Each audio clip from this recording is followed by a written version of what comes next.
So guys, good morning to all of you. And yesterday I posted up with the schedule for your pathology and endo. And this week we are basically going to come to an end about 1/3 of our syllabus. Means around 6 to 7 subjects we are going to finish up this week. And because of some busy schedule, I couldn't post the schedule pre to you, so that's why I posted yesterday. Sorry for the delay. And the schedule is like this. Means you guys are not able to do endo part, so that's why I have tried to cover endo also, so that to give you a schedule for endodontics also, so that you guys can do it. And it was simple. On 21st of August I told you to start up with your pathology. So according to that, by now the cells in health and disease and inflammation, these two chapters have been done in case of your pathology, and anatomy of pulp cavity and diseases of pulp and periradicular tissue.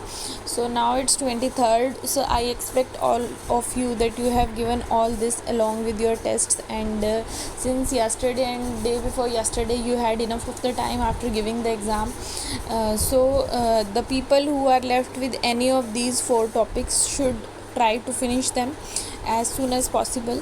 And the topic for today, for the discussion for you, will be healing fluid and hemodynamics. So you should be knowing everything, what causes transudation, exudation, edema, and different things related to your hemodynamics part. And here you are for biomechanics.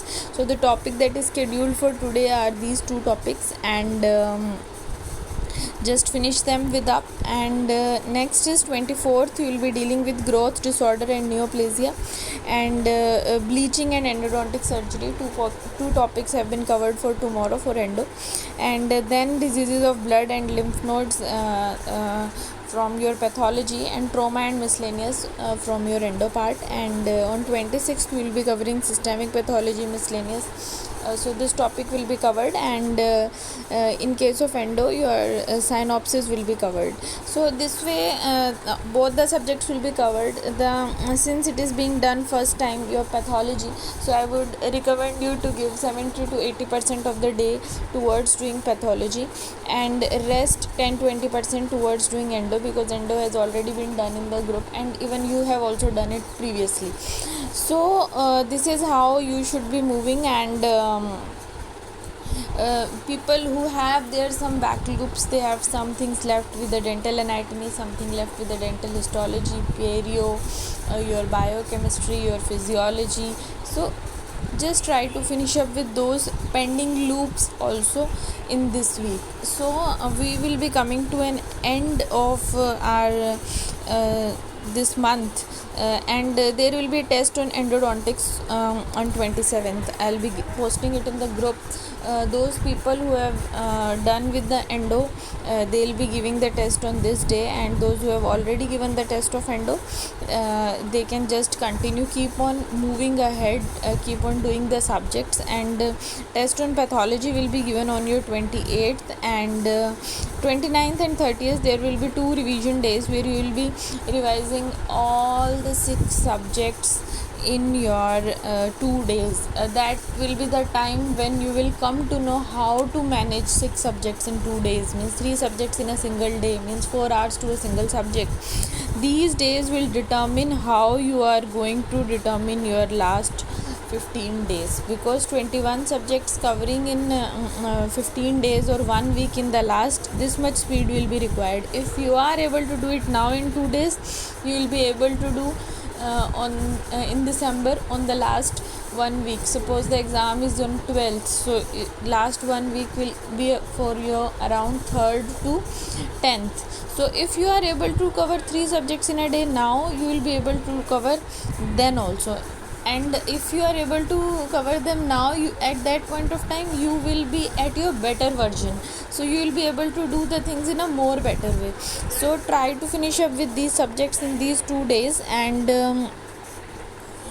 On 31st we'll be having a mock exam of all the subjects. I have posted you that these days these tests will be posted, but when will be the discussions, I'll post you means about one day before. That tomorrow there is going to be a discussion of pathology, tomorrow there is going to be a discussion of endo or PCD or whatever perio.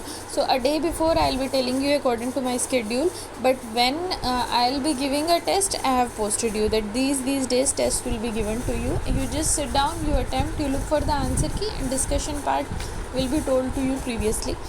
So this is how we'll be moving. And for pathology, yeah, many people are saying that, ma'am, is dental pulse enough, is dental pulse enough? It is more than enough. It is carrying your 7 marks, and in your main exam you need not to go into the depth of each and every single thing.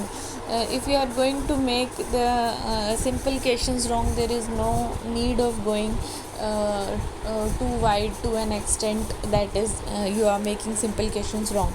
So I would suggest you go for the dental pulse for the pathology, and just read its pathology. You should go pre pathology, means you should have read a synopsis is fine, synopsis is even good.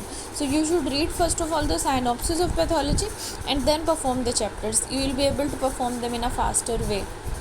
And for endo, you should have a forward direction of studies, means and for pathology a backward direction of study, means for endo you should be doing first of all questions and then synopsis of endo, because synopsis of endo is not going to help you much in solving the questions. So you should go in a forward direction for the endo, finish up with the single topic every single day, and synopsis in the end.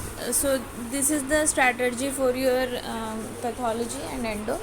And next comes regarding endo, dental pulse, I would suggest you that is sufficient, but I do personally feel that some other book should also be done for endo. Even though endo carries your 7 marks, but yeah, I do feel, because this is something related to our dentistry, clinical dentistry, and so the questions can be asked, and you should have a little bit of a wider horizon regarding your endo. So for endo, I would suggest you do the dentist. If possible, I'll be sending you the PDF if I'll get. I'm not promising you. So do the endo part from dentist, and it is also given nicely over there. And how to do it from the dentist? First of all, do it from the pulse. Once you are good with the pulse, that yes, I know everything, temperature of glass bead sterilizer is this, and for how much minute files are put into glass bead sterilizer, every single thing, name of the scientist, diameter, every single thing. Once you are good with your dental pulse, go with the dentist, and in the dentist circle out those questions that are not there in the pulse. So I personally feel it should be done from the dentist, because it widens your horizon for the subject. It gives you more exposure, and even in your state exams, your government job exams, and other any exams, endo is favorite. Endo, even there is a department in your PGI, there is a separate department in cons and endo in your aims. So the questions are asked from this topic. So if you have some extra energy left after doing pathology and endo from the pulse, open up the dentist and do the questions from there. If you have lesser energy, means time, and according to your skill and preparation, go for your pulse for both the subjects. And if you are fine and you don't have much time for endo, go for dental pulse from pathology. It all depends upon your level of preparation and your caliber, and at what level you are. And once if you say that okay, I can finish up with the dental pulse, I can finish up with the dentist, I can finish up with the dental pulse, endo also, I don't have any loophole, start doing the dentist. Means once you are done with everything, you are done with the papers and all, so start with the dentist if you are done with everything. And if you have some loopholes, sit and just fix up those loopholes, and so that your preparation becomes smooth. So this is how you should be moving for patho and endo. And books I have told you, strategy I have told you, and yeah, this is how you should be moving. Thank you.